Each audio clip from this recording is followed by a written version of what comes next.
attache avec des anneaux diaphragmés raidisseurs renforçant la solidité comme la tige articulée d'un bambou, voile transparent, gouttes de rosée. La continuité tissulaire est donc totale.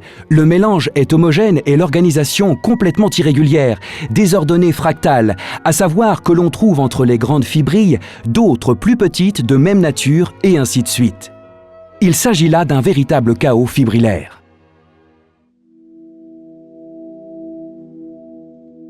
Le corps humain semble donc être un seul et même tissu qui s'est différencié fonctionnellement au gré du temps, mais dont l'organisation basique est stéréotypée.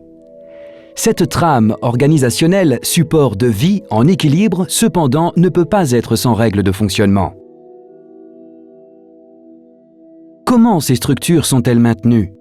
Comment est organisée leur résorption, leur mobilité? Quel est leur rôle?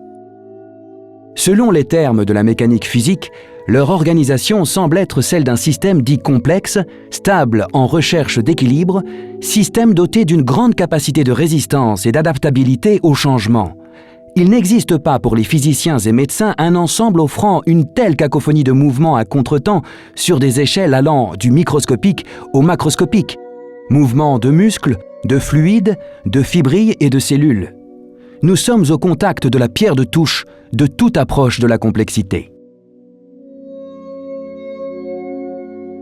Le système est, nous venons de le voir, défini en termes de structure par des fibrilles de collagène baignées dans l'atmosphère de glycolycanes avec des réservoirs de microglobules graisseux dans lesquels sont stockées les énergies, informations et matériaux avec enfin un réseau de communication grâce bien sûr aux nerfs, veines, artères et globules progressant dans le torrent sanguin.